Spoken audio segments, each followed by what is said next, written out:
আপনারা জানেন বেশার হাফি। হে তরুণ যুবকেরা, বসরার বিখ্যাত মাতাল নাম হলো বেশার হাফি। মদ না খেলে তার দিন চলে না, মস্ত বড় মাতাল। হে তরুণ যুবকেরা, হে আমার বন্ধুরা, আমার আল্লাহ মদকে হারাম করেছেন, নেশাকে আমার আল্লাহ হারাম করেছেন। দয়ার নবী নেশা সম্পর্কে হাদিসের মধ্যে জানিয়েছেন।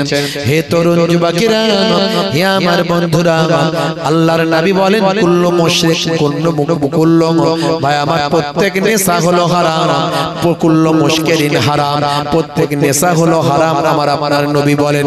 হে তরুণ যুবকেরা, আমার আল্লাহ কোরআন মাজিদের মধ্যে জানিয়ে দেন ইন্নামাল খামরু ওয়াল মাইসিরু ওয়াল আনসাবু ওয়াল আজলামু রিজসুম মিন আমালিশ শাইতান। হে তরুণ যুবকেরা, আমার আল্লাহ বলেন মদ হলো, মদ খাওয়া হলো শয়তানি কাজ, জুয়া খেলা হলো শয়তানি কাজ। এগুলো সব আমার আল্লাহ সুদকে হারাম করেছেন, মদকে হারাম করেছেন, জুয়াকে হারাম করেছেন। ভাই আমার তরুণ যুবকেরা, এইভাবে আমার আল্লাহ নির্দিষ্ট করে দিয়েছেন কোরআন মাজিদে। হে মুসলমান, মদ খাওয়া হারাম, কিন্তু মাতাল আছে না নাই? এর বড় মাতাল কিছু আছে। বলে হুজুর নেশা ছাড়তে পারে না। ভাইরা আমার, তরুণ যুবকেরা আমার, মদ এমন একটা জিনিস মানুষকে নেশাগ্রস্ত করে তোলে। হিতাহিত জ্ঞানটাগ্রাম ইন্টারনেটে ভাইরাল আপনি দেখবেন, জায়গার নাম হলো ব্রাজিল। হে তরুণ যুবকেরা, হে আমার বন্ধুরা, এই ব্রাজিলে দেখতে পাওয়া যায় ইন্টারনেটে ভাইরাল হয়েছে একজন মাতাল মদ খাওয়ার পরে তার শরীর বেসামাল, সে আর দাঁড়াতে পারে না, সে আর চলতে পারে না, হাঁটতে পারে না, এবার জমিনে পড়ে যাবে। ইন্টারনেটে দেখা যাচ্ছে, ভাইরাল হয়েছে। আমার কাছে ভিডিওটা এক ভাই পাঠিয়েছে। হে তরুণ যুবকেরা, হে আমার বন্ধুরা, এমন সময় দেখা যায় তার একটা পোষা ষাঁড় ছিল, ষাঁড়, পোষা ষাঁড়। সেই ষাঁড়টি তখন সেখানে ছিল। মাতাল মালিককে পেছন থেকে ঠেলে গোতা মেরে মেরে মেরে মেরে মেরে সেই ষাঁড়টি তার বাড়ির দিকে নিয়ে আসছে। আর সেও আনন্দের সঙ্গে নিজে না চলে ষাঁড় ধাক্কা মারলে তবে সে চলে।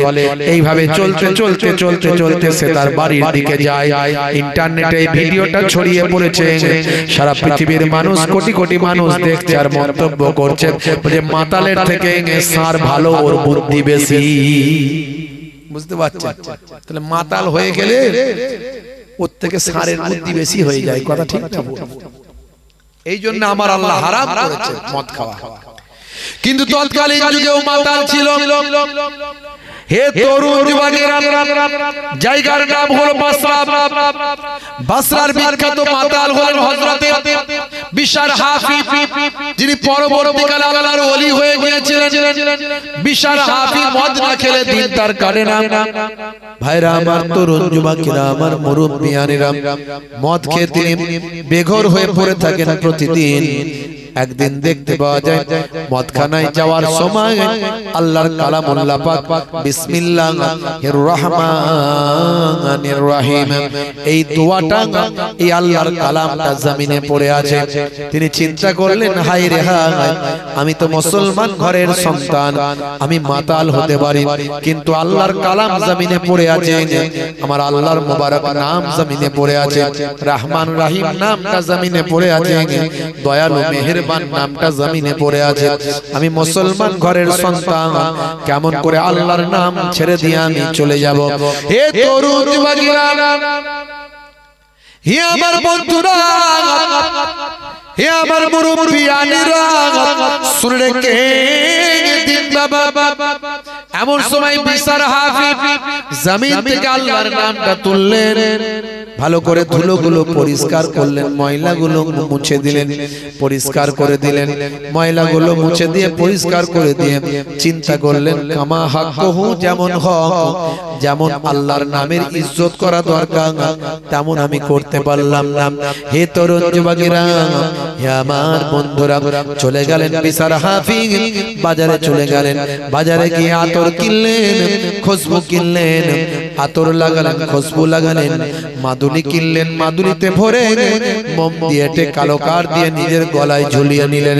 চিন্তা করলেন এবার আমি আমার আল্লাহর নামের তাজিম করেছি, এবার আমি আল্লাহর নামের সম্মান করেছি, এবার আমি মদ খেতে পারি বলে আবার মদ খেয়ে ফ্ল্যাট। সেই জামানার সবচেয়ে বড় আল্লাহর ওলি, হে তরুণ যুবকেরা, সেই জামানার আল্লাহর সবচেয়ে বড় মাহবুব বান্দা হযরত হাসান বসরি রাহমাতুল্লাহ আলাইহি, আল্লাহর নবীদের কাছে আল্লাহ নবুয়ত দেন, রাসূলদের কাছে রিসালাত দেন, আল্লাহর ওলি বান্দাদের কাছে আমার আল্লাহ ইলহাম দেন। হে তরুণ যুবকেরা, হে আমার মুরব্বিয়ানেরা, শুনে রেখে দিন বাবা, জেনে রেখে দিন বাবা, হে মুসলমান একটু খেয়াল করুন। এমন সময় হযরত হাসান বসরি হুজুরের কাছে আমার আল্লাহ ইলহাম দান করলেন। ইলহাম দিয়ে বললেন, হে হাসান বসরি, যাও যাও যাও, মদখানা একজন আমার মাহবুব বান্দা পড়ে আছে, সে মাতাল হতে পারে কিন্তু তার নামটা আমি আল্লাহ আমার মাহবুব বান্দাদের খাতায় তুলে দিয়েছি। যাও যাও হে হাসান বসরি, চলে যাও, তাকে গিয়ে সংবাদটা দিয়ে দাও, তাকে গিয়ে জানিয়ে দাও, ইয়া বিশরু কাতাইব তাইসমি ওয়া আনা উতাইব ইসমুকা ফিদ দুনিয়া ওয়াল আখিরা। হে বিসার, তুমি আমার আল্লাহর নামটাকে জমিন থেকে তুলে ময়লা মুক্ত করেছো, পরিষ্কার করে দিয়েছো। আমি আল্লাহ তোমার নামটাকে মদখানা থেকে তুলে নিয়ে গুনাহ মুক্ত করে দিয়েছি। তুমি আমার আল্লাহ তাআলার নামটাকে জমিন থেকে তুলে ধুলো মুক্ত করে আতর লাগিয়েছো, খুশবু লাগিয়েছো। আমি আল্লাহ তোমার নামটাকে মদখানা থেকে তুলে নিয়ে আল্লাহ আতর লাগিয়ে খুশবু লাগিয়ে উম্মতে মুহাম্মাদের নাকে নাকে পৌঁছে দিয়েছি। তুমি আমার আল্লাহ তাআলার নামটাকে জমিন থেকে তুলে নিয়ে গলায় মাদুলি করে পড়ে নিয়েছো। আমার আল্লাহ তোমার নামটাকে মদখানা থেকে তুলে নিয়ে আল্লাহ ওলি বান্দাদের খাতায় লিখে দিয়েছে। হযরত বিসার হাফিজ কাছে গিয়ে মদখানায় দরজার সামনে গিয়ে ডাক দিলেন, গিয়ে বিসার হাফিজ বড় মাতাল, তাকে সবাই জাগিয়ে জুগিয়ে দিল। তিনি আস্তে আস্তে এলেন, এসে বলেন, কি ব্যাপার হুজুর, আপনার মতো ওলি আল্লাহ আমার মতো মাতালের কাছে কেন? আল্লাহর ওলি তাকে সব বললেন। বাবা বিসার, এই গলার মাদুলিটা কোন হুজুর দিয়েছে? বলে, আমি নিজেই বানিয়েছি হুজুর, এই ব্যাপার। আল্লাহর মাহবুব বান্দা বললেন, যাও, তোমার নামটাকে আল্লাহ ওলি আল্লাহদের খাতায় তুলে দিয়েছেন। আল্লাহ তোমার এই কাজটাকে এত ভালোবেসেছেন। হে বিসার, তুমি কি এখনো মদখানায় পড়ে থাকবে? এই খবর পাওয়ার পরে আমি হাসান বসরি এসেছি তোমার কাছে। বিসার তওবা করলো, হুজুরের হাতে হাত দিয়ে বায়াত হলো। হুজুর গোসল শিখিয়ে দিলেন, ওযু শিখিয়ে দিলেন, নামাজ শিখিয়ে দিলেন। পরবর্তীকালে বিসার হাফিজ আল্লাহর ওলি বান্দা হয়ে গিয়েছিলেন। জোরে হবে না? সারা জীবন তিনি খালি পায়ে চলতেন, জুতো আর পায়ে দিতেন না, এই জন্য তাকে হাফি বলা হয়। হাফি কথার অর্থ হলো নঙ্গা পায়ের চলনে ওয়ালে, যিনি খালি পায়ে চলে। তাকে লোকে জিজ্ঞাসা করতে, হুজুর আপনার জন্য জুতোর ব্যবস্থা করি, আপনি জুতো পরুন, খালি পায়ে কেন চলেন? এত গরমে কষ্ট হয়। বলে, বাবা, যে আল্লাহর নামের আদব করার জন্য আল্লাহ আমাকে ওলি আল্লাহর দরজায় পৌঁছেছেন, সে আল্লাহর নাম আবার কোথায় পড়ে থাকবে? আমি জুতো পায়ে দিয়ে যদি মারিয়ে ফেলি, বিয়াদবের খাতায় আমার নাম উঠে যাবে। দেখেছেন আল্লাহর কালামের কত ইজ্জত, আল্লাহর কোরআন রোগ মুক্তির শিফা, রোগের ঔষধ। হে তরুণ যুবকেরা, হে আমার বন্ধুরা, শুনে রেখে দিন বাবা, জেনে রেখে দেন। হে আমার ভাইয়েরা, মুরব্বিয়ানেরা, আল্লাহর কোরআন কেমন ভাবে রোগ মুক্তির শিফা, একটু দু একটা নমুনা দিলে আপনি বুঝতে পারবেন বাবা। সূরার নাম সূরা নাবা। সূরা নাবা যদি আপনি পড়েন, আপনি পেয়ে যাবেন বাবা। হে তরুণ যুবকেরা, হে আমার বন্ধুরা, হে আমার মুরব্বিয়ানেরা, শুনে রেখে দিন বাবা, কোরআন মাজিদ খুলুন, আপনি পাবেন। হে জওয়ান যুবকেরা, কোরআন মাজিদ আপনি সূরা নাবা খুলবেন, 8 নম্বর আয়াতে আপনি যাবেন। 8 নম্বর আয়াতে গেলে আপনি পাবেন ওয়া খালাকনাকুম আজওয়াজা ওয়া জাআলনা নাওমাকুম সুবাতা ওয়া জাআলনাল লাইলা লিবাসা ওয়া জাআলনান নাহারা মাআশা ওয়া বানাইনা ফাওকাকুম সাবআন শিদাদা। জোরে হবে না? জোরে হবে না? সূরার নাম সূরা নাবা। হে তরুণ যুবকেরা, হে আমার বন্ধুরা, শুনে রেখে দিন বাবা, জেনে রেখে দেন। আমার আল্লাহ বললেন ওয়া খালাকনাকুম আজওয়াজা, আমি তোমাদেরকে জোড়ায় জোড়ায় সৃষ্টি করেছি। ওয়া জাআলনা নাওমাকুম সুবাতা, আমি তোমাদের জন্য নিদ্রাকে আরামের বানিয়ে দিয়েছি। ওয়া জাআলনাল লাইলা লিবাসা, আমি আল্লাহ তোমাদের জন্য রাতকে পোশাক বানিয়েছি। রাতটাকে তোমাদের জন্য আল্লাহ বলেন আমি পোশাক বানিয়েছি। এই পোশাক শরীরকে ঢেকে রেখেছে, আর রাতটাকে এমন ভাবে তুমি রাত্রে থাকো, রাত যেন তোমাকে ঢেকে রাখে। তার মানে অন্ধকারে থাকো। আমার আপনার নবী আরো সুন্দর করে ক্লিয়ার করে দিলেন। এই জন্যই বলি কোরআনের ব্যাখ্যা হলো হাদিস। হে তরুণ যুবকেরা, হে আমার বন্ধুরা, সহিহুল বুখারী শরীফ ভাই আমার 5624 নম্বর হাদিস, আল্লাহর নবী বলেন, হযরতে জাবের থেকে বর্ণিত, আন জাবেরিন আন্না রাসূলুল্লাহ সাল্লাল্লাহু আলাইহি ওয়াসাল্লাম قال আতফিউল মাসাবিহা ইযা রাকাতুম। হে তরুণ যুবকেরা, হে আমার বন্ধুরা, হযরতে জাবের থেকে হাদিসটা বর্ণিত, আল্লাহর নবী বলেন, যখন তোমরা ঘুমাতে যাবে তখন তোমরা লাইটটা রাতে বন্ধ করে দেবে, অন্ধকারে ঘুমাও। কিন্তু মুসলমানের ছেলে অন্ধকারে থাকতে পারে না। বলে হুজুর লাইট বন্ধ করলি গেছো ভূত, পানিতে ভূত, রোগা ভূত, মোটা ভূত, উড়ন্ত ভূত, ডুবন্ত ভূত, যত রকমের ভূত আছে সব একসঙ্গে মিটিং করে গলা টিপতে আসে। কি করব হুজুর, ভয়ে অস্থির, তাই লাইট টিউবলাইট জ্বালিয়ে দিয়ে ঘুমাই।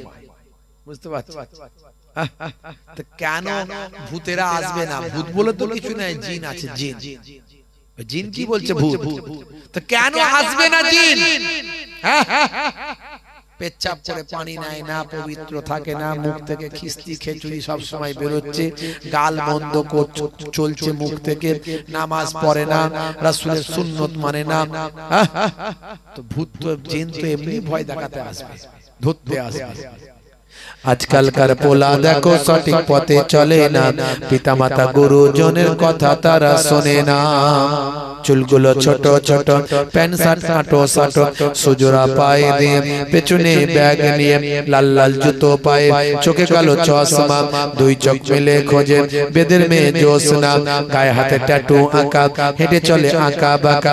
কাছে গেলে দেখা যায় সুস্থ ছেলে না, কাছে গেলে দেখা যায় সুস্থ ছেলে না, তিরঙ্গার দুর্গন্ধে টেকা যায় না, তিরঙ্গার দুর্গন্ধে টেকা যায় না। আজকালকার পোলা দেখো সঠিক পথে চলে না, পিতামাতা গুরুজনের কথা তারা শোনে না। মাথার এদিকটা চেচে ফাঁকা, ওদিকটা ফাঁকা, এদিক থেকে চুল নিয়ে এসে পেছনে করেছে খোপা, হ্যাঁ, এদিক থেকে চুল নিয়ে এসে পেছনে করেছে খোপা। বুঝতে পারছেন? কিরে ভাই, ওই যে শাহরুখ খানের নিউ ভার্সন তাই। বুঝতে পারছেন ভাইরা আমার? তাতে আবার কালারিং করেছে, কালারিং। কাকাতুয়ার মাথায় ঝুটি, ফ্যাক্সিয়ালি পালায় ছুটি, গরু বাছুর দাঁড়িয়ে আছে, ঘুঘু পাখি ডাকছে গাছে।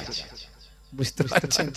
মুসলমানের ছেলে, হাই রে হাই, স্কিন টাইট গেঞ্জি, জিন্সের প্যান্ট, 3 জায়গায় ছেঁড়া। হ্যাঁ, কি হলো? সলেমান খানের ভক্ত। বিয়ের আগে কি প্রেম রে ভাই, এদিকে প্রেম করে, ওদিকে প্রেম করে, সেদিকে প্রেম করে, মাথা খারাপ। হাত কেটে ফাঁকা, আই লাভ ইউ, তোমার জন্য জীবন দেব, রেল লাইনে মাথা দেব, হ্যাঁ বিষ খেয়ে মরে যাবো। সর্বনাশ। বাপ বলে ছেলেটাকে বাঁচারে ভাই, ধরে বেঁধে বিয়েটা দে। কোন রকমের বিয়ে শাদী দেয়া হলো। বিয়ে 2-3 বছর যেতে না যেতেই সব ভালোবাসা জানালা দিয়ে বেরিয়ে গেল, দরজা দিয়ে যত ঝগড়া অশান্তি মারপিট সব ঢুকে গেল। রাত্রে 9টা বাজলে 10টা বাজলে স্বামী স্ত্রী তো ঢিসুম ঢাসাম 224-40 চলছে। বুঝতে পারছিস কি হলো রে? এত প্রেম ছিল গেল কোথা? বলে সব পেরিয়ে চলে গেছে, প্রেম আর নাই। সলেমান খানের কাছ থেকে প্রেম শিখেছে তো, সে তো বিয়ে করে 60 বছর বয়স এখনো বিয়ে করে না, তার কাছ থেকে প্রেম শিখলে এর আর প্রেম কেমন হবে? ওই রকমই তো হবে। কথা ঠিক না? নবী শিখিয়েছিলেন প্রেম, বিয়ের পরে প্রেম, বিয়ের আগের প্রেম হারাম। বিয়ের আগের প্রেমটা হলো অবৈধ প্রেম, এটা হলো হারাম। বিয়ের পরের প্রেমটা হলো হালাল। এই প্রেমটা করলে সওয়াব আছে, নেকি আছে। যতক্ষণ স্বামী স্ত্রীতে প্রেম করবে আল্লাহর রহমত ওই ঘরে নাযিল হবে। কিন্তু সব হয়ে গেছে উল্টো। গেছো ভূত, মাটিতে ভূত, পানিতে ভূত, উড়ন্ত ভূত, ডুবন্ত ভূত, এমনি তো আসবে। কথা ঠিক না ভুল? সব তো উল্টো চলছে। হ্যাঁ, নবী বলেছিল বিয়ের পরে প্রেম, স্বামী স্ত্রীতে প্রেম করো। নবী বলেছিল দেখো মা আয়েশা যেখানে মুখ লাগিয়ে পানি পান করেছে, আমি সেখানে মুখ লাগিয়ে পানি পান করেছি। কেমন প্রেম শেখাচ্ছে নবী? নবী কেমন প্রেম শেখাচ্ছে? আল্লাহর নবী বলছেন ইয়াকুনু ফি মাহানাতে আহলিহি। আল্লাহর নবী মাঝে মাঝে ঘরে স্ত্রীদের সঙ্গে রান্নায় সহযোগিতা করতেন। রান্নার হাতলটা একটু নেড়ে দিতেন, একটু আলুটা, তখন তো ওখানে আলু নাই, অন্য কিছু, আমাদের এখানে আলু, বুঝতে পারছি, একটুখানি রান্নায় সহযোগিতা করতেন। ওয়ায়াকুমুল বাইতা, মাঝে মাঝে ঘরটা নবী আমার ঝাড়ু দিতেন। ওয়ায়াহমিলু বিজাতিন মিনাস সুক, নবী আমার বাজারে চলে যেতেন, বাজারটা মাঝে মাঝে নিজে হাতেই করে নিয়ে আসতেন। কত বড় সাহেব হয়েছেন! ডাক্তার সাহেব, মাস্টার সাহেব, উকিল সাহেব, অ্যাডভোকেট সাহেব, হুজুর সাহেব, পীর সাহেব, মাওলানা সাহেব, মুফতি সাহেব, যত বড়ই সাহেব হন, নবীর থেকে বড় সাহেব কেউ ছিল না, আর হয়নি, আর হবে না। তা আমার নবী যদি এই কাজগুলো করতেন, স্ত্রীর সঙ্গে রান্নায় সহযোগিতা করতেন, বলে হুজুর এত ওয়াজ ছেড়ে দিয়ে এই ওয়াজটা ধোয়ার দরকার কি ছিল? সকালবেলা তো আমাদের বউগুলো এবার ধরবে আমাদেরকে। কই গো ফুলটুসির আব্বা, এই তো ছোট হুজুরের নাতি পিতনগর হুজুরের পোতা বলল নবী নাকি মাঝে মাঝে ঘর ঝাড়ু দিত, স্ত্রীর সঙ্গে কাজ করে দিত, একটু করে দাও না আমার সঙ্গে হেল্প। বলতেই তো পারে, আচ্ছা বললে অসুবিধা কোথায় আছে? হাতে সময় থাকলে একটু করলে সমস্যা কি? আচ্ছা বলুন তো, স্ত্রীর সঙ্গে যদি একটু রান্নায় সহযোগিতা করেন, মাঝে মাঝে ঘরটা ঝাড়ু দেন, প্রেম বাড়বে না কমবে? মারাত্মক বাড়বে। ফেভিকল আটা বোঝেন তো? হ্যাঁ, বুড়ো বুড়ি হয়ে যাবেন, প্রেম কিন্তু নষ্ট হবে না, প্রেম নষ্ট হবে না। ভাইরে ভাইরা আমার, তরুণ যুবকেরা আমার, মুরব্বিয়ানেরা আমার, আমার নবী প্রেম শিখিয়েছে। হে জওয়ান যুবকেরা, আল্লাহর নবীর তরিকা মানো, নবীর সুন্নতের পথে চলো, আল্লাহর কোরআনকে বিশ্বাস করো। সেই কোরআন মাজিদ বলছে যখন তুমি ঘুমাবে রাতের বেলা, অন্ধকার রাতটাকে তুমি তোমার পোশাক বানিয়ে নাও। আল্লাহর নবীর হাদিস বলছে রাতের বেলা যখন ঘুমাবে আলোটা বন্ধ করে দাও। 1450 বছর আগে কোনো প্যাথোলজি ছিল না, কোনো বাবা সেই সময় ভাই আমার কোন রকম কোন ল্যাবরেটরি ছিল না, কোন রকম যন্ত্রপাতি ভাই আমার ব্যারোমিটার, থার্মোমিটার, মাইক্রোস্কোপ, স্টেথোস্কোপ ভাই আমার কোন রকম x ray machine, ECG machine, ultrasound, হে তরুণ যুবকেরা কোন রকম যন্ত্রপাতি সে সময় ছিল না, নাসা ছিল না, ইসরো ছিল না। 1450 বছর আগে আল্লাহর কোরআন নবীর হাদিস কত সত্য একবার ভাবুন। আল্লাহ সত্য, কোরআন সত্য, নবীর হাদিস সত্য, নবী সত্য, তার প্রমাণ একটুখানি মিলিয়ে নেন। যত বিজ্ঞানের ডেভেলপমেন্ট হচ্ছে তত আল্লাহর কোরআন আর নবীর হাদিস সত্য বলে প্রমাণিত হচ্ছে।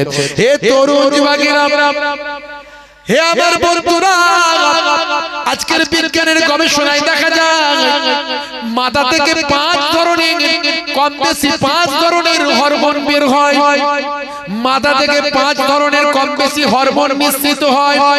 তার মধ্যে একটা হরমোন, এই হরমোনটা মানুষ যখন ঘুমিয়ে থাকে, গভীর ঘুমে যখন আচ্ছন্ন থাকে, চোখ যখন সিগন্যাল দেয় ব্রেনকে যে অন্ধকার আছে ঘরটা, এবার তুমি তোমার হরমোনটা নিশ্চিত করো। যখন অন্ধকারের ভিতর গভীর ঘুমে মানুষটি ঘুমিয়ে থাকে, অন্তত ঘুমের 2 ঘন্টা পর, স্বাস্থ্য বিশেষজ্ঞরা বলছেন অন্তত ঘুমের 2 ঘন্টা পর ভাই আমার মানুষ যখন গভীর ঘুমে আচ্ছন্ন থাকে, আর ব্রেন যখন ভাই আমার চোখ যখন সিগন্যাল দিয়ে ব্রেনকে বলে ঘরটা অন্ধকার আছে, ঘরটা অন্ধকার আছে, সেই সময় এই অন্ধকার থাকা অবস্থায় গভীর ঘুমে আচ্ছন্ন অবস্থায় মাথার পেছন সাইড থেকে এক ধরনের হরমোন নিঃসৃত হয়। এই হরমোনটার নাম ভাই আমার স্বাস্থ্য বিশেষজ্ঞরা বলেন এই হরমোনটা হলো মেলাটোনিন হরমোন। হে তরুণ যুবকেরা, হে আমার বন্ধুরা, এই মেলাটোনিন হরমোন মাথার পেছন সাইড থেকে বের হয়ে রক্তের সঙ্গে মিশে যায়।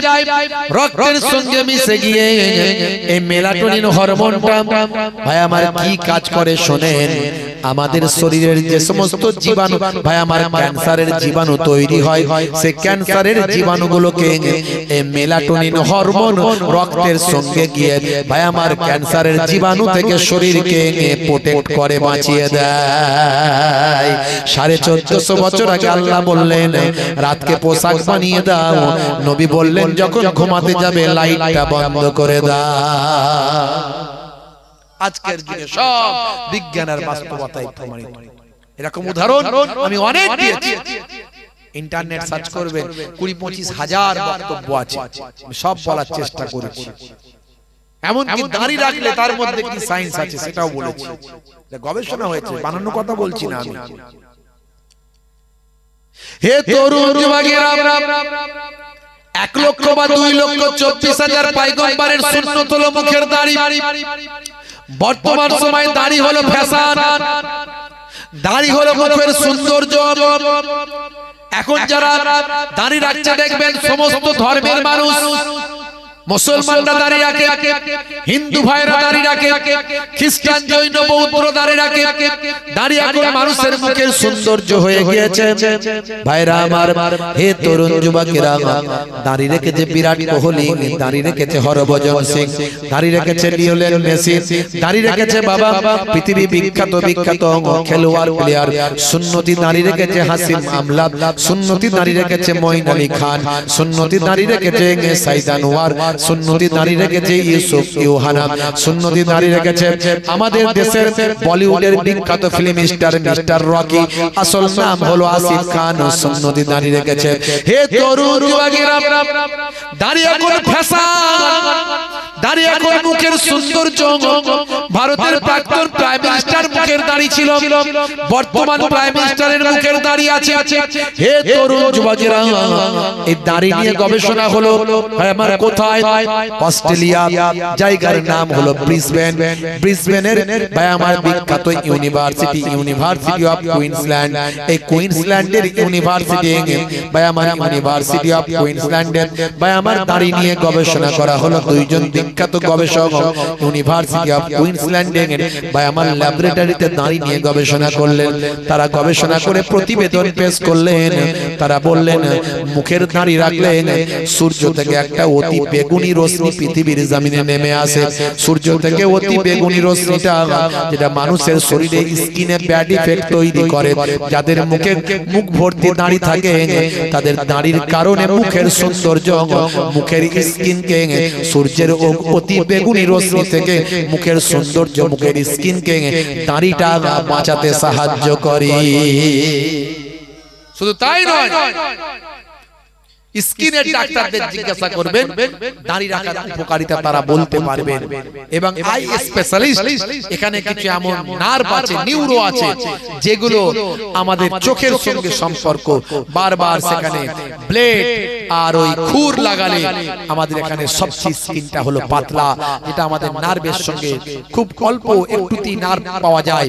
বায়া মাসে নার্ভের সমস্যা হতে পারে, চোখের সমস্যা হতে পারে, তাই দাড়ি রাখলে চোখের উপকার, স্কিনের উপকার এবং স্বাস্থ্যের জন্য উপকার। অতি বেগুনি রশ্মি থেকে দাঁড়িয়ে আপনাকে আমাকে প্রোটেক্ট করছে। জোরে বলুন সুবহানাল্লাহ। 1450 বছর আগে আল্লাহ এবং রাসূল যা বলেছেন আজকের যুগে বিজ্ঞান আর বাস্তবতায় প্রমাণিত হয়েছে। কত উদাহরণ দেব আমি আপনাদের কাছে, এরকম অনেক উদাহরণ আমি দিয়েছি, বেশি লম্বা চওড়া বলবো না। এই দুনিয়া হলো পান্থশালা, এই দুনিয়া হলো প্রতীক্ষালয়। হে দুনিয়া তরুণ যুবকেরা, দুনিয়ার মোহে আল্লাহ ভুলে যাবেন না, দুনিয়ার মোহে নবী ভুলে যাবেন না। আমার আল্লাহ কোরআন মাজিদে বললেন, ইয়া আইয়ুহাল্লাযীনা আমানু লা তুলহিকুম আমওয়ালুকুম ওয়ালা আওলাদুকুম আন যিকরিল্লাহ ওয়া মান ইয়াফআল যালিকা ফাউলাইকা হুমুল খাসিরুন। হে তরুণ যুবকেরা, হে আমার বন্ধুরা, হে আমার মুরব্বিয়ানেরা, হে বিশ্বাসী বান্দারা, আল্লাহ বললেন, হে বিশ্বাসী বান্দারা, তোমরা যেন তোমাদের সন্তান, তোমাদের মাল মাতা, তোমাদের সম্পদ পেয়ে আল্লাহকে যেন ভুলে না যাও, আল্লাহর ইবাদতটা যেন ভুলে না যাও। আল্লাহর ইবাদতটা যদি তোমরা ভুলে যাও, আমি আল্লাহ বলি পরিণামে তোমরা ক্ষতিগ্রস্ত হবে। খুব সাবধান, ক্ষতিগ্রস্ত থেকে যদি বাঁচতে চাও তাহলে আল্লাহর ইবাদতে মশগুল হয়ে যাও। হে তরুণ যুবকের একটা উদাহরণ দেব। এই দুনিয়া হলো পান্থশালা, এই দুনিয়া হলো প্রতীক্ষালয়। হযরতে ভাই আমার দোস্ত আমার হযরতে ঈসা রূহুল্লাহ তিনি সফরে বেরিয়েছেন, ভ্রমণে যাবেন। এমন সময় গ্রামের একজন মানুষ এসে বলে, হুজুর আপনার সঙ্গে সফরে যাওয়ার বড় ইচ্ছা, আমাকে একটু সফরে নিয়ে চলুন, ভ্রমণে নিয়ে চলুন। হযরতে ঈসা রূহুল্লাহ বললেন, বাবা আমার সঙ্গে গেলে তো তুমি চলতে পারবে না, তুমি তো বাবা দুনিয়াদার মানুষ, তোমার সঙ্গে আমার মত মিলবে না, আমার কাজ তোমার ভালো লাগবে না। বাবা ছেলে তুমি আমার সঙ্গে টিকতে পারবে না, আমার সঙ্গে তুমি যেও না, তুমি যেও না বাবা, যেও না। কিন্তু মানুষটি বলল, হুজুর বেয়াদবি নেবেন না, আমি আপনার সঙ্গে অ্যাডজাস্ট করে নেব, আপনার সঙ্গে চলবো, যাব এবং আপনার কাছ থেকে ভালো ভালো জিনিস আমি শিখতে পারবো, এই জন্য আপনি আমাকে সফরে নিয়ে চলুন।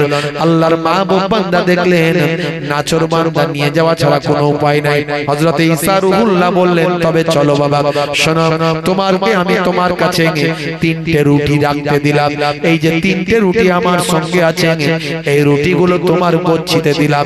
একটা হলো তোমার ক্ষুধা লাগলে খাবে, একটা হলো আমার ক্ষুধা লাগলে আমাকে দেবে, আর একটা তোমার কাছে থাকবে, পরে ক্ষুধা লাগলে আমরা ভাগ করে খাবো, মনে থাকবে? বলে হ্যাঁ।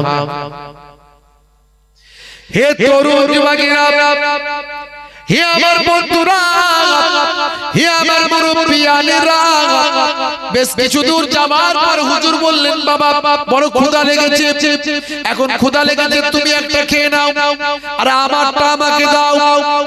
হে তরুণ যুবকেরা, আর একটা তোমার কাছে রেখে দাও। হুজুর বললেন, বাবা ছেলে তুমি একটা খাও, আমাকে দাও। হুজুর নিজে একটা খেলেন আর তাকে বললেন, তুমি একটা খেয়ে নাও। ভাই আমার দুজনে দুটো খাওয়া হলো, আর একটা হুজুর বললেন, এটা তোমার কাছে রেখে দাও, যখন ক্ষুধা লাগবে আবার আমরা ভাগ করে খাবো। আবার বহুদূর চলতে লাগলেন, পথে ওই মানুষটা চিন্তা করলেন, হুজুর তো আল্লাহর নবী, আল্লাহর পয়গম্বর, তো হুজুরকে ক্ষুধা লাগলে আল্লাহ খাওয়াবেন, আমাকে ক্ষুধা লাগলে কে খাওয়াবে? এই যে হুজুর বললেন একটা রেখে দাও, হাফ তুমি খাবে আর হাফ আমি খাবো, এই হাফ খেয়ে খেয়ে আমার পেট ভরে না, না ভরবে না। তাই সে চিন্তা করলো এই রুটিটাকে গায়েব করে দিতে হবে, হুজুরকে বললে হবে না আমার কাছে আছে। হুজুর যখন জিজ্ঞাসা করবেন তখন বলবো, হুজুর জানি না সেটা কোথায় চলে গেছে, হয়তো রুটিটা পড়ে গেছে, এই বলে রুটিটা লুকিয়ে রেখে দেব, আর ক্ষুধা লাগলে আমি একাই রুটিটা খেয়ে নেব। ফের বহুদূর যাওয়ার পরে হুজুর বললেন, কই বাবা, ফের তো ক্ষুধা লেগেছে বাবা, ওই রুটিটা বের করো, হাফ তুমি খাও আর হাফ আমি খাই। বলছে হুজুর রুটি নাই। বলে কোথায়? বলে কোথায় কি হয়ে গেছে বুঝতে পারছি না, গায়েব হয়ে গেছে হুজুর, গায়েব হয়ে গেছে, পড়ে পড়ে গেছে হয়তো। তাই নাকি বাবা? এটা হতে পারে, রুটি নাই তোমার কাছে? আল্লাহর নবী ঈসা রূহুল্লাহকে আল্লাহ অনেক ক্ষমতা দিয়েছিলেন। হে তরুণ যুবকেরা, হযরত ঈসা রূহুল্লাহ আমার আল্লাহ এমন নিয়ামত দিয়েছিলেন, তিনি জন্মান্ত ব্যক্তির চোখে যদি হাত বুলাতেন, আল্লাহর কুদরতি ক্ষমতা ঈসা নবীর দোয়ায় তার হাতের ওসিলায় আমার আল্লাহ জন্মান্ত ব্যক্তির জন্মের চোখখানা ফিরিয়ে দিতেন। কোন কুষ্ঠরোগী মানুষ যদি ঈসা নবীর কাছে আসতো, হযরত ঈসা রূহুল্লাহ তার গায়ে একটু হাতটা বুলিয়ে দিলেন, ঈসা নবীর দোয়ায় তার হাতের ছোঁয়ায় কুষ্ঠরোগীর কুষ্ঠরোগ আমার আল্লাহ ভালো করে দিতেন। হে তরুণ যুবকেরা, কার বাড়িতে কি রান্না হয়েছে হযরত ঈসা নবী বলে দিতেন, বাবা তোমার বাড়িতে এইটা যা রান্না হয়েছে, মানুষ অবাক হয়ে যেত, হুজুর কি করে বললেন? আমার আল্লাহ আমাকে বলিয়ে দিয়েছেন তাই বলছি। এইভাবে হুজুর দ্বীনের দিকে, ইসলামের দিকে, আল্লাহর পথে মানুষকে আহ্বান করতেন। শুধু তাই নয়, হযরত ঈসা রূহুল্লাহ মাটি দিয়ে যদি একটা পাখি বানাতেন, পাখি বানানোর পরে হযরত ঈসা রূহুল্লাহ মাটির পাখিটাকে বলতেন, হে পাখি তোমার ভিতরে আমি রূহ দিয়ে দিলাম, যাও এবার তুমি উড়ে চলে যাও। হযরত ঈসা নবীর দোয়াতে মাটির তৈরি পাখি জিন্দা জীবিত হয়ে রূহ নিয়ে উড়ে চলে যেত। হে তরুণ যুবকেরা, হে আমার বন্ধুরা, হযরত ঈসা রূহুল্লাহকে আমার আল্লাহ এমন মর্যাদা দিয়েছিলেন, যদি কোনো মৃতর কাছে গিয়ে হযরত হাড় হাড্ডির সামনে, মৃতর সামনে, কোন কঙ্কালের সামনে, পুরানো কবরের সামনে যদি একবার গিয়ে বলতেন, আল্লাহর ইসমে আযম পড়ে বলতেন, তাই মুর্দা জিন্দা হো যা, বলার সঙ্গে সঙ্গে ঈসা নবীর দোয়াতে মৃত মুর্দা জিন্দা জীবিত হয়ে দাঁড়িয়ে যেত। জোরে হবে না? আল্লাহ এই মর্যাদা ঈসা নবীকে দিয়েছিলেন। ঈসা নবী কি জানতে পারবেন না?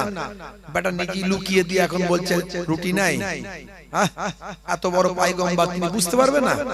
বলছে বেটা বুঝতে পেরেছি, তুমি দুনিয়াদার পাক্কা লোক আমি জানি, ওই জন্য আনতে চাইছিলাম না, ঠিক আসবে বলে জেদ করলে বাধ্য হয়ে নিয়ে এলাম বটে, আর রুটিটাকে গায়েব করে দিলে। ঠিক আছে দেখছি। হে তরুণ যুবকেরা, হে আমার বন্ধুরা, হযরত ঈসা রূহুল্লাহ একটা মরুভূমির উপর দিয়ে যখন যাচ্ছিলেন, বলে দাঁড়াও বাবা, একটু দাঁড়িয়ে গেলেন। হুজুর কি করবে? বলে দাঁড়াও না বাবা। এমন সময় হাতে করে তিনটে ঢিলা তৈরি করলেন, ঢিপি তৈরি করলেন, ইটের মতো সাইজ তৈরি করলেন, ইটের মতো সাইজ, তিনটে আলাদা আলাদা। বাচ্চারা খেলে দেখবেন মাটি দিয়ে, বালি দিয়ে খেলে। ভাই আমার ঢিলা ঢিলা আর কি বলে ঢিপি ঢিপি তৈরি করে ইট মতো তৈরি করলেন তিনটে করে। বলে আল্লাহ আমি ইট মতো তৈরি করেছি, ঢিপি তৈরি করেছি, তুমি এই তিনটে ইটকে সোনা বানিয়ে দাও। বলার সঙ্গে সঙ্গে হযরত ঈসা নবীর দোয়াতে তিনটে সোনার ইট তৈরি হয়ে যায়। হে তরুণ যুবকেরা, এই ঘটনা দেখে দুনিয়াদার মানুষটি এবার লোভ লালসায় মত্ত হয়ে গেল। সর্বনাশ, সোনার ইট আমার সামনে।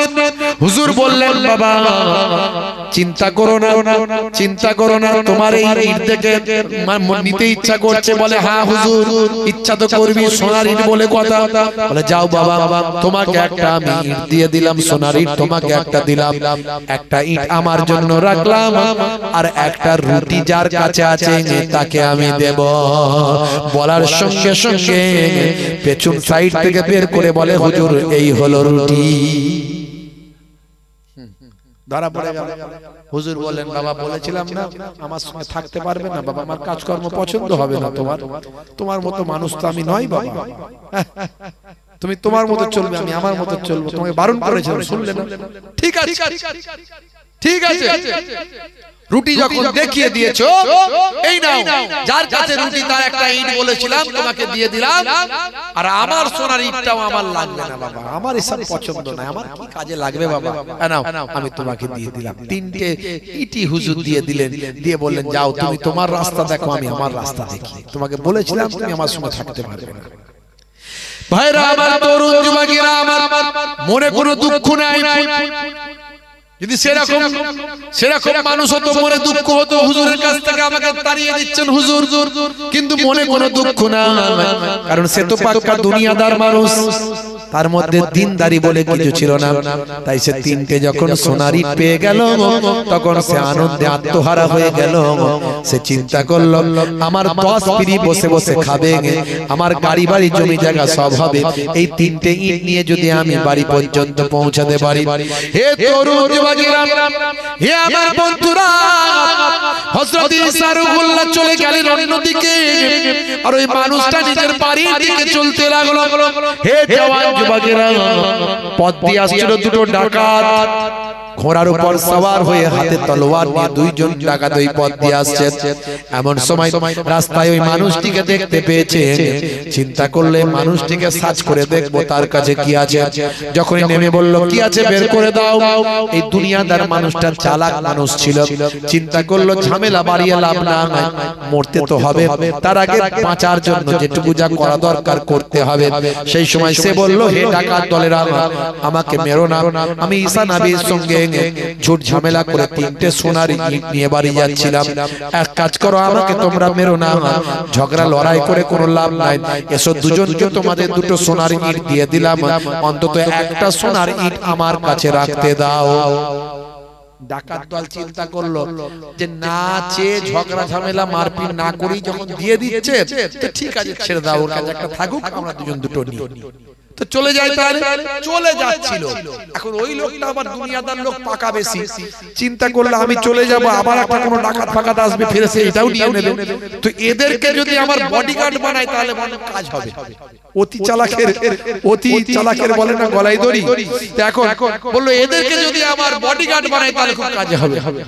বলে কোন দিকে যাবে, বলে ওই দিকে, বলে ওদিকে কি একটু নিয়ে যাবে, ওই মার্কেট পর্যন্ত কি পৌঁছে দেবে, বলে অসুবিধা নাই, এসো পেছনে বসো। ঘোড়ায় বসে গেল। হে তরুণ যুবকেরা, এখন দুই বন্ধু চিন্তা করলো তুই ডাকাত, আমরা তো ডাকাত, আমাদের জানে দয়া মায়া করলে তো হবে না, একটা সোনার ইট আমরা ছেড়ে কেন দিয়ে চলে যাচ্ছি, বরং ওটাকেও যদি আমরা নিতে পারি তাহলে আমাদের আরো হাফ করে বেড়ে যাবে, দেড়খানা করে আমাদের সোনার ইট হয়ে যাবে। বুঝতে পারলে? হে তরুণ যুবকেরা, হে আমার বন্ধুরা, বেশ কিছু দূর যাবার পরে তাদের তিনজনকে ক্ষুধা লেগেছে। এদিকে দুনিয়াদার মানুষটি চিন্তা করলো হায় রে হায়, আমি নবীর সঙ্গে বেয়াদবি করে তিনটে সোনার ইট পেলাম, আর এই ফকটিয়াই ডাকাতগুলো আমার সঙ্গে দু নম্বরই করে দুটো নিয়ে নিল।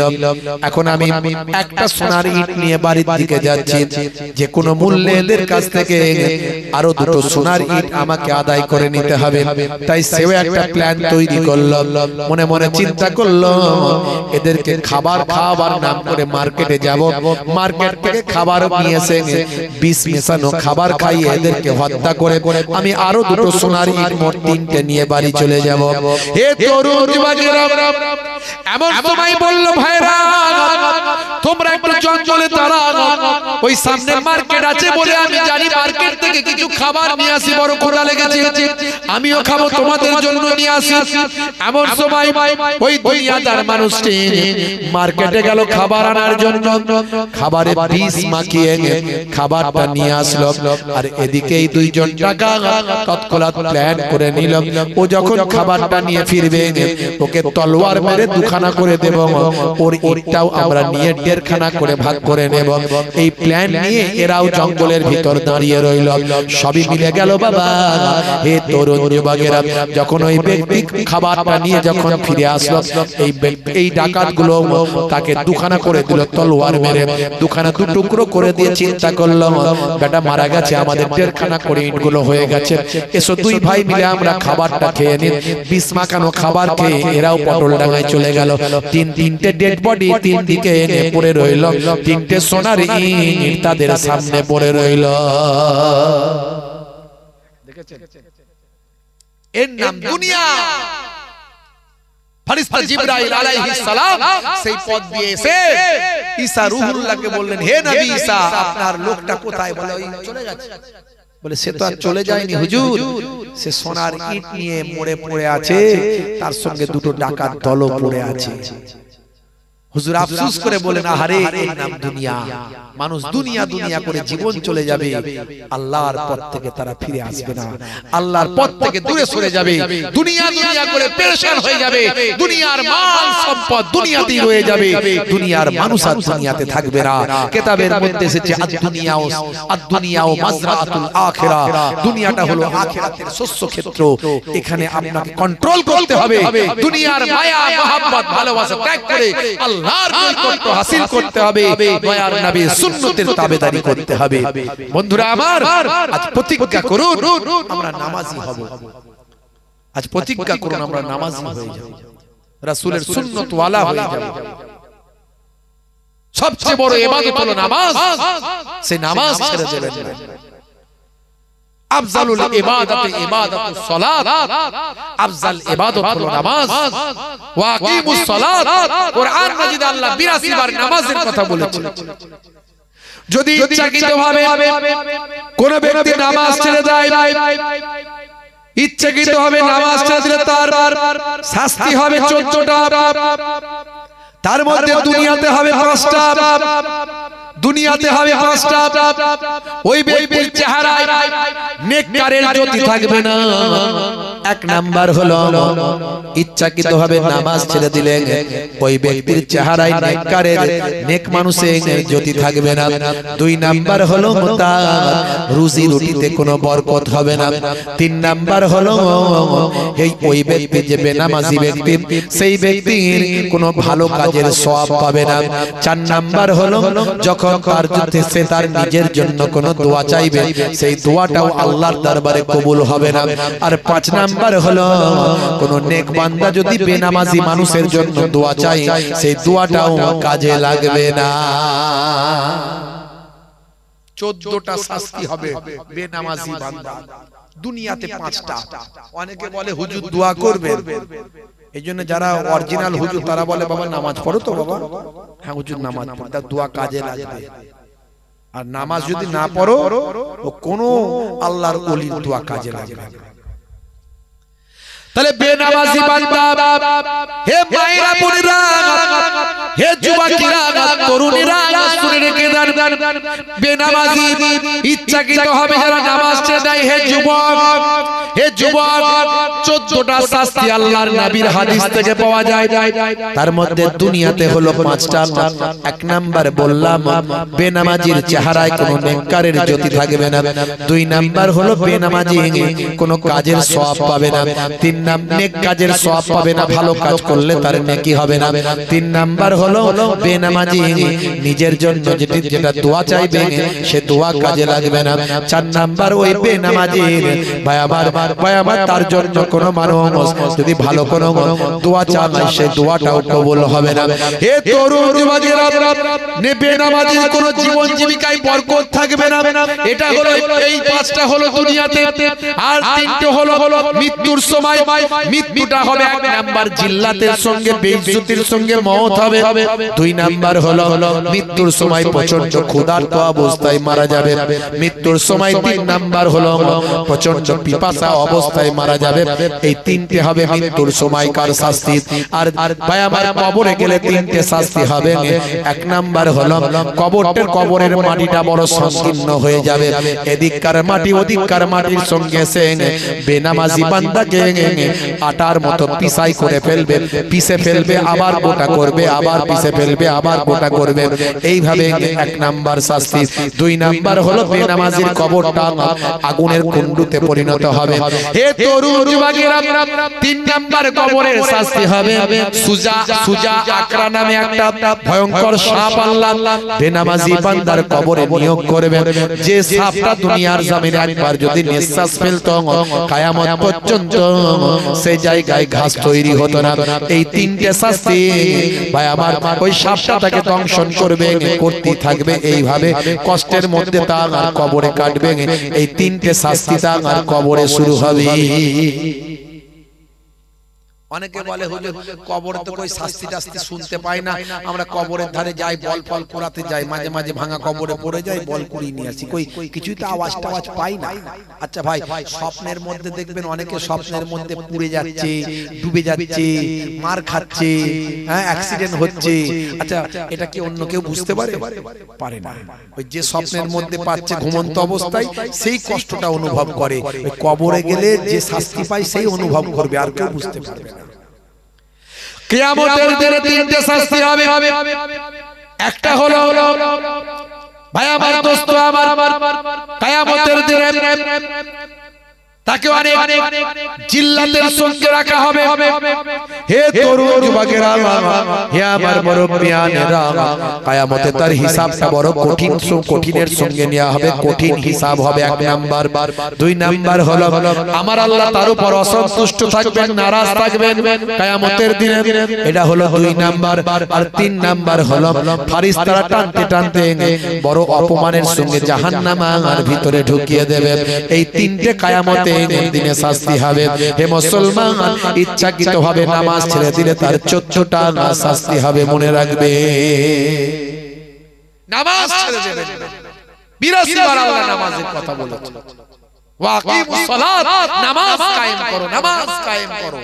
শুধু নামাজ পড়লে হবে না, কায়েম করতে হবে। বাপ নামাজ পড়ে, সন্তান পড়ে না, স্ত্রী নামাজ পড়ে, স্বামী পড়ে না, ছেলে নামাজ পড়ে, ভাই নামাজ পড়ে, বোন নামাজ পড়ে না। হে তরুণ যুবকেরা, ওয়াকিমুস সালাত মানে নামাজ কায়েম করো, তার মানে নিজে পড়ো, অন্যকে পড়াও, এর নাম কায়েম করা। শুধু নিজে পড়লেই বাঁচবেন না, আপনি পড়ছেন, আপনার স্ত্রী নামাজ পড়ছে না, আপনাকে আল্লাহ ছাড়বে না। আপনি নামাজ পড়ছেন, আপনার সন্তান পড়ছে না, এর জন্য আপনাকে কৈফিয়ত দিতে হবে, আল্লাহ ছাড়বেন না। এই জন্য আল্লাহ বলছেন নামাজ কায়েম করো, অর্থাৎ নিজে পড়ো, নিজের পরিবারকে পড়া। বুঝতে পারছেন ভাইরা আমার, তরুণ যুবকেরা আমার, ইয়া আইয়ুহাল্লাযীনা আমানু কু আনফুসাকুম ওয়া আহলিকুম নারা, নিজে বাঁচো, নিজের পরিবারকে বাঁচাও জাহান্নামের আগুন থেকে। আকুদুহান নাস ওয়াল হিজারা, যে জাহান্নামের জ্বালানি হবে মানুষ আর পাথর। জ্বালানি কাটটা হবে কি? মানুষ আর পাথর দিয়ে জ্বালানিটা হবে। সেই জাহান্নাম থেকে বাঁচতে আল্লাহ বলেছেন কোরআন মাজিদে। সেই নামাজের সময় হলে নামাজ ছাড়বেন না বাপ, নামাজের টাইম হলে নামাজ ছেড়ে দেবেন না। ওয়াক্ত যে হলো ওযু করো, মসজিদে চলো, খোদার হুকুম পালন করো, নামাজটা পড়ো। ওয়াক্ত যে হলো ওযু করো, মসজিদে চলো, দিন রাত 5 ওয়াক্ত নামাজ পড়লে পাবে ভাই জান্নাত। জোরে হবে না? জোরে হবে না? ফজরের সময় হলে মসজিদে যাও তুমি চলে, থেকো না বিছানায় শুয়ে, খোদা দেন রহমত ঢেলে। জোরে হবে না? আসরের ওয়াক্তটা এলে অপচয় সময় না করে, মসজিদে যাও তুমি চলে, আমল নামা ডান হাতে পাবে। এশার সময় হলে অবহেলা না তুমি করে, নামাজে যাও তুমি চলে, হাসরে মুক্তি পাবে। ওয়াক্ত যে হলো ওযু করো, মসজিদে চলো, খোদার হুকুম পালন করো, নামাজটা পড়ো। ওয়াক্ত যে হলো ওযু করো মসজিদে চলো দিন রাত পাঁচ ওয়াক্ত নামাজ পড়লে পাবে ভাই জান্নাত। নানা জান ছোট হুজুর পীর কেবলা রাহমাতুল্লাহ আলাইহি বলতেন, বাবা কি দিয়ে বোঝালে বুঝবে বলো? ঝোড়া আর কোদাল দিয়ে বোঝালে বুঝবে বাবা? ঝোড়া আর কোদাল দিয়ে বোঝাবো? নানা জান বলতেন, মুরব্বী মানুষদের মনে থাকবে। আর আমার দাদা জান মায়াপুর পীরনগরী হুজুর কেবলা বলতেন, বাবা দিনে রাতে 24 ঘন্টায়, দিনে রাতে 24 ঘন্টায় 12 মিনিট করে সময় দিলে 5 12 60 1 ঘন্টা, 1 ঘন্টা নামাজে দাও। 1 ঘন্টা নামাজে দিলে আল্লাহ তোমার 23 ঘন্টা কামিয়াবি করে দেবে।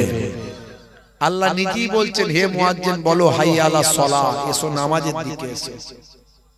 বলে না বলে না? হাইয়া আলাস সালাহ,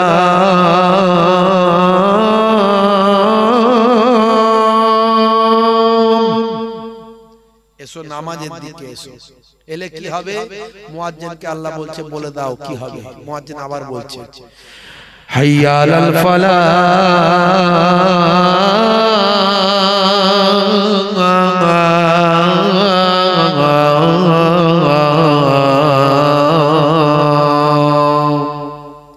নামাজে এলে আমি আল্লাহ বলছি তুমি কামিয়াবি পাবে। কামিয়াবি যদি পেতে চাও নামাজে এসে সিজদায় হাজিরা দাও।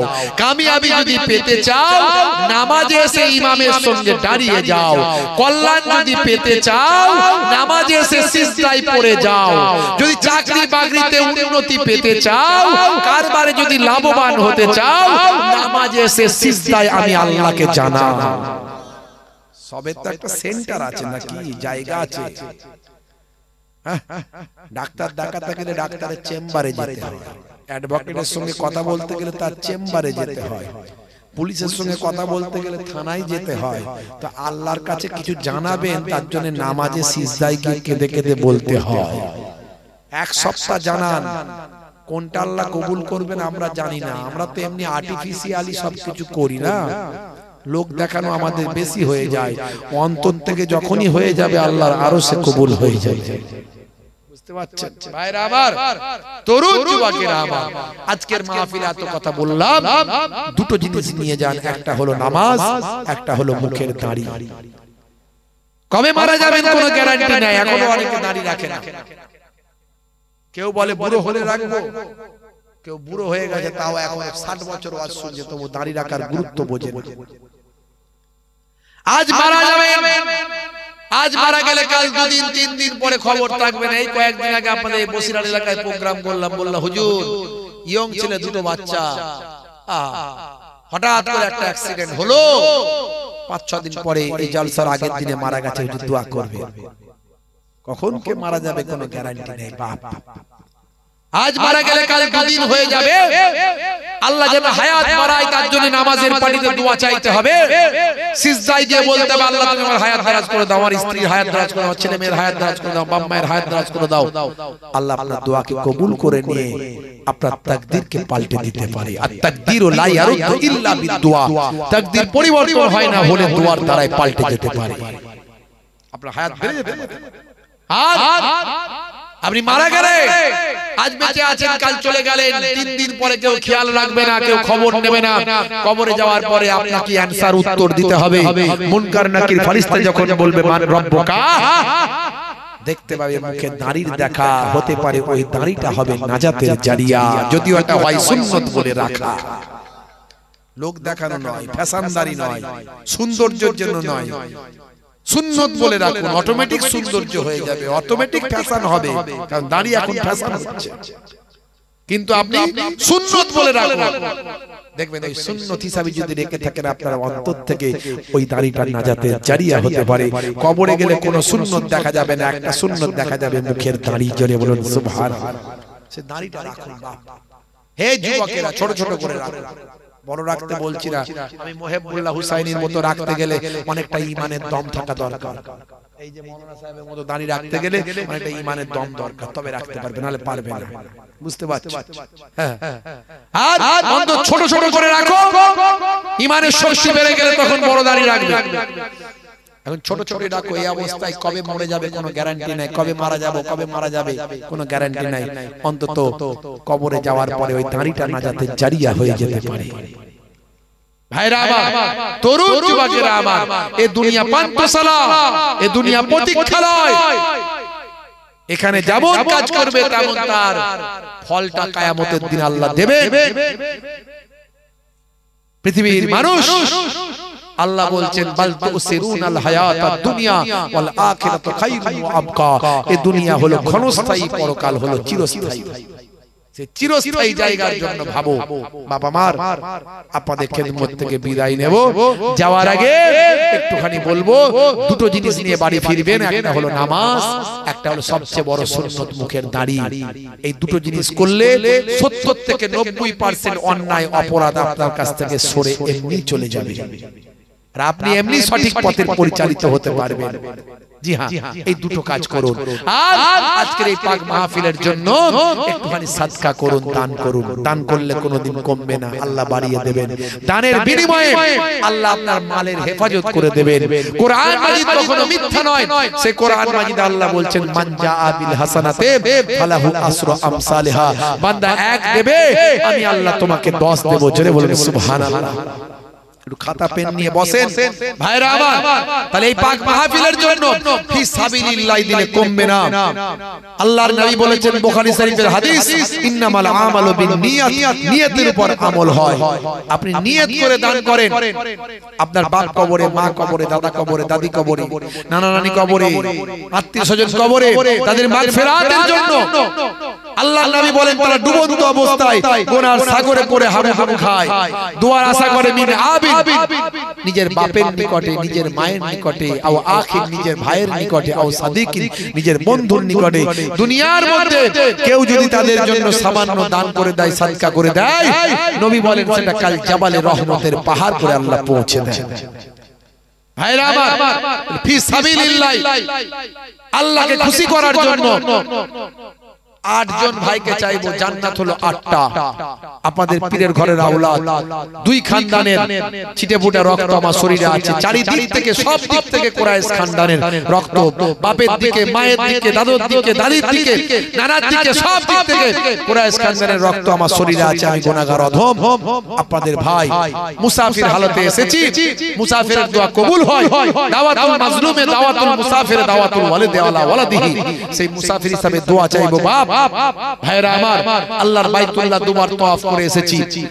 ভাই আমার, হাজর আসওয়াদ হাত দিয়ে চুম্বন করেছি, জবান দিয়ে আল্লাহ চুম্বন করার সৌভাগ্য দিয়েছেন। রাসূলের দরবার থেকে দোয়া চেয়ে এসেছি, আপনাদের জন্য দোয়া চাইবো। 8 জন ভাই আছেন, জান্নাত হলো 8টা। 1001 টাকা ফি সাবিলিল্লাহ দেবেন। এখানে দ্বীনের প্রচার হচ্ছে, এই দ্বীনের প্রচারে অংশগ্রহণ করবেন। ভাই আমার, ইন তানসুরুল্লাহ ইয়ানসুরকুম। আল্লাহর নবী বলেন যে আল্লাহর দ্বীনকে সাহায্য করে, আল্লাহ তাকে সাহায্য করে। 8 জন ভাই আছেন, 1001 টাকা করে হাতটা তুলে দেখাতে পারেন। এই গভীর রাত্রিতে দুনিয়ার অফিস বন্ধ, আল্লাহর অফিস খোলা। একবার নিয়ত করে হাতটা তোলেন, ইনশাআল্লাহ আপনার নিয়তকে আল্লাহ কবুল করে নেবেন। আপনি নিয়ত করেন, বাপ কবরে, মা কবরে আপনার দিকে তাকিয়ে আছে, আপনার দিকে লক্ষ্য করছে তারা। আরে একটু আমার সন্তানরা যদি একটু দান করে দাও, আমার আত্মীয়রা একটু দান করে দাও, সাদকা করে দাও আমার কবরটা। নবী বলেন কাল জাবালে রহমতের পাহাড় করে আল্লাহ পৌঁছে দেবেন। 1001 টাকা আছেন বাপ, সন্তানের পড়াশোনার জন্য, বাপ মায়ের মাগফিরাতের জন্য, রোগ মুক্তির জন্য, বিপদ মুক্তির জন্য, সংসারে শান্তির জন্য, কাজ কারবারে বরকতের জন্য যে নিয়ত করে দান করবেন, নবী বলেন ইন্নামাল আমালু বিন্নিয়াত। বুখারী শরীফের হাদিস, আমলটা হয় নিয়তের উপরে। আপনি নিয়ত করে বলতে পারেন 1001 টাকা। একটু হাতটা তুলে দেখান। কারবারি ভাই, ব্যবসায়ী ভাই, আমার বাপেরা, তরুণ যুবকেরা, এখন ডাক্তার দেখাতে গেলে, ট্রিটমেন্টের জন্য গেলে হাজার হাজার টাকা খরচা হয়। বিয়ে বাড়ি পড়লে হাজার হাজার টাকা খরচা হয়। বেড়াতে গেলে হাজার হাজার টাকা খরচা হয়। অনেক জায়গাতে দেন মানছি, কিন্তু নিজের গ্রামে একটু দেন। এই জান্নাতের বাগানটায় দিলে আল্লাহর রহমত হবে। আমার বাপজি হাত তুলেছে, মাশাআল্লাহ। কি নাম? জনাব মুহতারাম আবুল সাইদ। জামাই আবুল সাহেব মাশাআল্লাহ 1000 টাকা জোরে বলুন মারহাবা, বলুন না মারহাবা, নারে তাকবীর, নারে তাকবীর। মাশাআল্লাহ আমার